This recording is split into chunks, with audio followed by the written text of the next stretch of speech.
Hello दोस्तों, map techno में आप सबका स्वागत है। आज के वीडियो में जो है मल्टीप्लिकेशन ऑफ मैट्रिक्स को समझेंगे। दो मैट्रिक्स के बीच में मल्टीप्लिकेशन कैसे करते हैं यूजिंग सी लैंग्वेज के थ्रू मैं आपको सारा प्रोग्राम आपको बताऊंगा। दो मैट्रिक्स के बीच में मल्टीप्लिकेशन होता क्या है। उससे पहले मैं आपको एक थेरोटिकल कंसेप्ट बताऊंगा, मैथमेटिकल कंसेप्ट दो मैट्रिक्स के बीच में मल्टीप्लिकेशन कैसे करते हैं, उसके पीछे जो है मैथमेटिकल रूल्स क्या है, रेगुलेशन क्या है, उन सारी चीज़ों को पहले डिस्कस करता हूँ। फिर उसके बाद आप प्रोग्रामिंग की तरफ जाएंगे।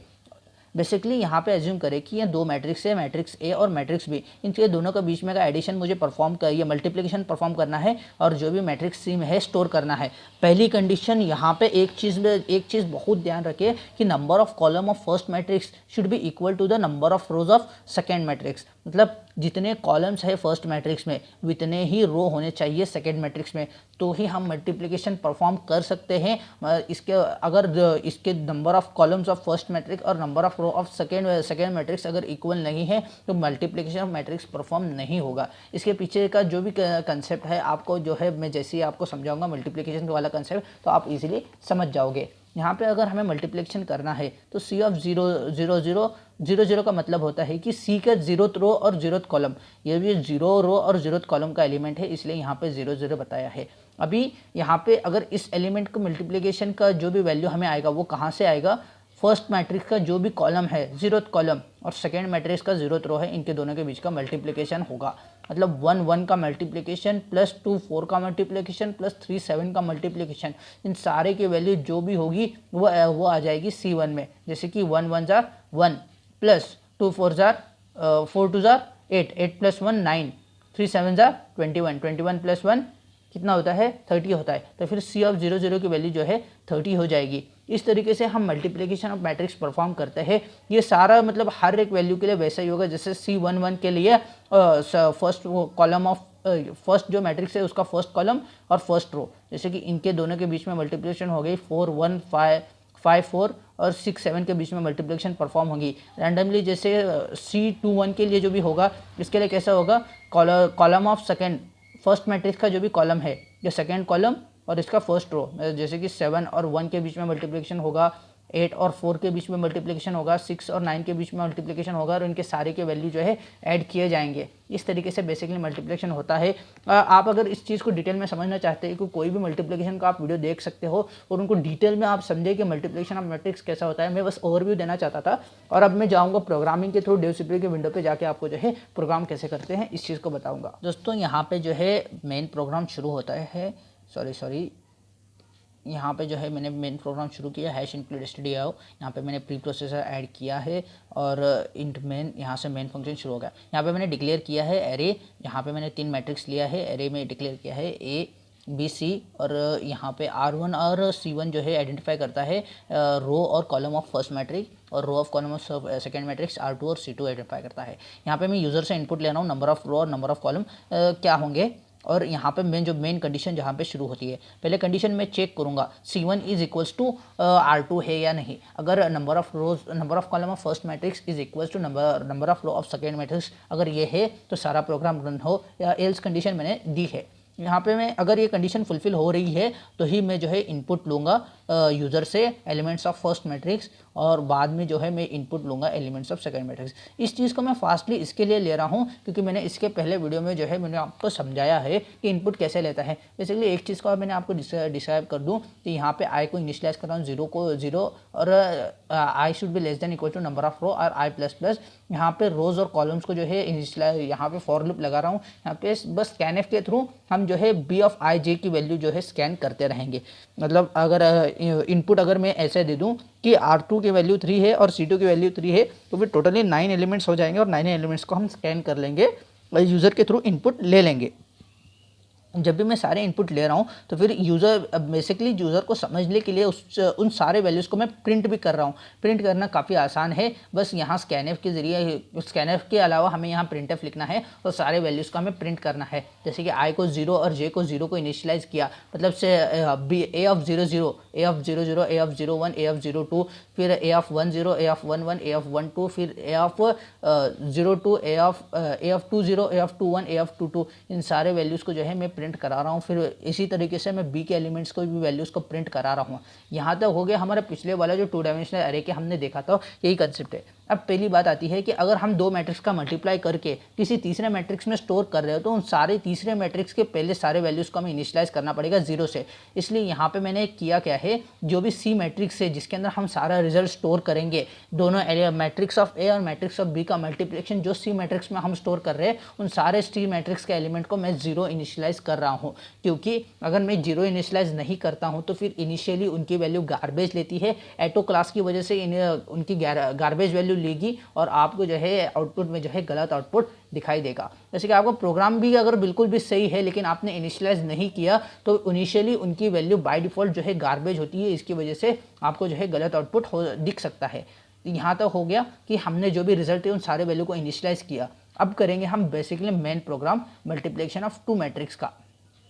यहाँ पे ये देखिए, पहले मैं फॉर लूप लगा रहा हूँ। फॉर लूप में I is equal to initialise is equal to 0, I should be less than R1, फिर आई प्लस प्लस कर रहा हूँ। फिर फॉर लूप में जे इज इक्वल टू 0 कर रहा हूँ, J should be less than C2, फिर जे माइनस माइनस यहाँ पे मैंने कर लिया। और बेसिकली तीसरा जो फॉर लूप में इसके लगा रहा हूँ मल्टीप्लिकेशन के लिए।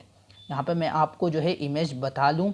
यहाँ पे जो इमेज है, जैसे कि हम a ऑफ 0 0 और a ऑफ 0 0 मतलब c ऑफ 0 0 की वैल्यू हम फाइंड कैसे करते हैं, ये फर्स्ट वाले कॉलम्स के मल्टीप्लिकेशन प्लस सेकेंड वाले कॉलम्स का मल्टीप्लिकेशन। अभी इसके अंदर हम एक चीज़ आइडेंटिफाई कर ले। यहाँ पे देखिए ये 0 कॉमन है, ये 0 कॉमन है, ये 0 कॉमन है, यहाँ पे जो है जे वाली एलिमेंट आ रही है।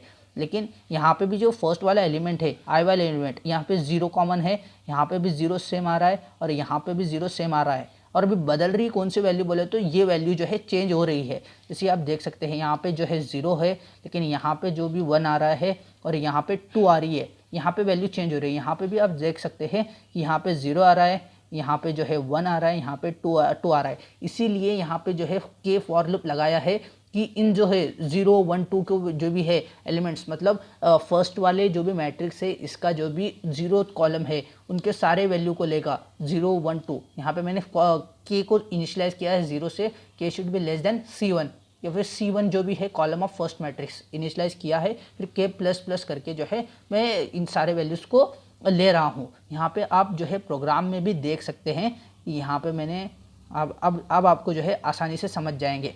जैसे ए ऑफ आई तो सेम है, मतलब 0 ही है, लेकिन ए ऑफ आई और जे यहाँ पे जो के की वैल्यू है ये जो है वेरी हो रही है। यहाँ पे 0 है, यहाँ पे 1 है और यहाँ पे 2 है, ये वेरी हो रही है, इसलिए यहाँ पे के फॉर लूप लगाया है। अब बेसिकली हो रहा क्या है, सी ऑफ 0 0 मतलब सी ऑफ, यहाँ पे मैं आपको 0 लिख दूँ समझने के लिए बता रहा हूँ। यहाँ पे मैं सी ऑफ 0 लिख दूँ, फिर यहाँ पे सी ऑफ 0, इनिशियली आई की वैल्यू 0 है, जे की वैल्यू 0 है, तो फिर सी ऑफ 0 0 की वैल्यू होगी क्या, A of 0 0 into B of 0 0 plus A of 0 1 into B of 1 0 plus A of 0 2 into B of 2 0। यही हो रहा है। मतलब यहाँ पे देख सकते हैं आई की वैल्यू 0 है, इनिशियली के की वैल्यू क्या है, यहाँ पे 0 है, फिर इंटू बी की वैल्यू क्या है, यहाँ पे 0 है, और जो भी जे की वैल्यू है 0 है। सी ऑफ 0 0 की वैल्यू बन रही है A of 0 0 into B of 0 0। यहाँ पे बस के की वैल्यू चेंज हो रही है। यहाँ पे के की वैल्यू क्या होगी, यहाँ पे 1 हो जाएगी के की वैल्यू, यहाँ पे के की वैल्यू 1 हो जाएगी और यहाँ पे भी जो है के की वैल्यू 1 हो जाएगी। आप देख सकते हैं पहला वाले इनका मल्टीप्लिकेशन होगा, प्लस क्या होगा A of 0 1 into B of 1 0, यही हो रहा है A of 0 1 into B of 1 0 plus अभी यहाँ पे और एक बार के की वैल्यू चेंज हो जाएगी। जैसे कि मैंने इनिशियलाइज किया है C1 को एज ए 3 में समझ रहा हूँ, मतलब 3/3 का मैट्रिक्स है ऐसा समझ के अगर मैं कर रहा हूँ, फिर यहाँ पे के की वैल्यू ही चेंज होगी, यहाँ पे के की वैल्यू 2 हो जाएगी और यहाँ पे भी के की वैल्यू 2 हो जाएगी। अब जो है के की वैल्यू 2 होने के बाद जो है हम देख सकते हैं इन दोनों का तो एडिशन हमने जो है सी ऑफ 0 0 में सेव किया ही था। अब इन दोनों का मल्टीप्लिकेशन भी कर रहे हैं, ए ऑफ 0 2 और बी ऑफ 0 2 वही हो रहा है, और वो एडिशन के बाद इन सारे सी ऑफ 0 0 की वैल्यू हम मिल रही है। यहाँ पे जो है फॉर लूप खत्म होता है, फॉर लूप जो है बाहर निकलता है, तो फिर बस जो भी वैल्यू इंक्रीमेंट होती है, जे की वैल्यू इंक्रीमेंट हो रही है, मतलब अब हम क्या फाइंड करेंगे, ए ऑफ सी ऑफ 0 1 की वैल्यू, जे की वैल्यू इंक्रीमेंट हो रही है। इसी तरीके से हम मैट्रिक्स का मल्टीप्लिकेशन करते हैं। यहाँ पे मैंने आपको जो है डायग्राम के थ्रू भी आपको बताया है और यहाँ पे जो है बेसिकली पूरा प्रोग्राम भी आप बस यही प्रोग्राम लिख के अगर आप रन कर रहे हो तो आपको जो है मल्टीप्लिकेशन ऑफ मैट्रिक्स दिख जाता है। यहाँ पे मल्टीप्लिकेशन सबकी परफॉर्म किया है, उसके बाद मैंने जो है यहाँ पे प्रिंट भी किया है। जो भी मैट्रिक्स है मल्टीप्लिकेशन मैट्रिक्स ए और बी को जो है मैं प्रिंट भी करा रहा हूँ। प्रिंटिंग करने वाला कंसेप्ट तो सेम ही है। अगर ये कंडीशन फॉल्स होती है, मगर ये मतलब कि इफ़ सी ये जो है कॉलम फर्स्ट मैट्रिक्स का कॉलम और सेकेंड मैट्रिक्स के रो अगर इक्वल नहीं है तो मैंने यहाँ पर एल्स में प्रिंट किया है कि आपने जो है इनपुट गलत दिया है, number of columns of first matrix is not equal to number of column of second matrix. यहाँ पे जो है इन सारे चीज़ों को मैंने दिया है। यहाँ पे जो है ए ऐड हो चुका है, सॉरी। इस तरीके से जो है प्रोग्राम किया है। मैं बेसिकली इस प्रोग्राम को जो है सेव करना चाहता हूँ। सेव करके जो है इस प्रोग्राम को कंपाइल करके मैं रन कर लूँ। यहाँ पे हाँ सेमीकोलन मैंने दिया नहीं है तो फिर वो एरर बता रहा है। फिर से Ctrl+S, सारा प्रोग्राम तो सही है, मैंने सेमीकोलन दिया नहीं था, प्रोग्राम रन हो रहा है। यहाँ पे अभी ये इनपुट मांग रहा है कि आप नंबर ऑफ़ रो और नंबर ऑफ़ कॉलम बताओ फर्स्ट मैट्रिक्स का। बेसिकली यहाँ पे 3 देता हूँ, number of row, number of column. अब यहाँ पे number of rows and column of second matrix, यहाँ पे भी मैं बाय डिफ़ॉल्ट 3 ही देता हूँ समझने के लिए। जैसे कि हमने डायग्राम में 3/3 मैट्रिक्स लिया है, इसीलिए यहाँ पे भी मैं 3/3 × 3 वैल्यूज़ लूँगा। अब ये प्रोग्राम अगर हमारा number of columns of first matrix is equal to number of row of second matrix अगर ये है तो प्रोग्राम आगे चलेगा। हाँ प्रोग्राम हमारा सही है तो फिर चल रहा है। यहाँ पे इनपुट बेसिकली 1 2 3 4 5 6 7 8 9 यहाँ पे जो है मैंने फर्स्ट वाले मैट्रिक्स के वैल्यूज़ को लिया है और अब सेकेंड वाले एलिमेंट्स के मैट्रिक्स को पूछ रहा है, वो भी मैं इनपुट दे रहा हूँ।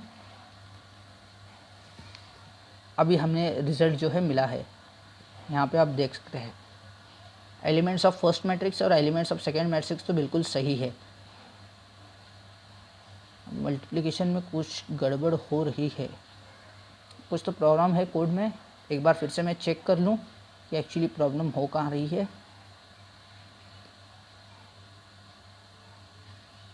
हाँ यहाँ पे मैंने आई और जे को तो बदला ही नहीं, इसलिए फर्स्ट वाला ही रन हो रहा है बार बार। सॉरी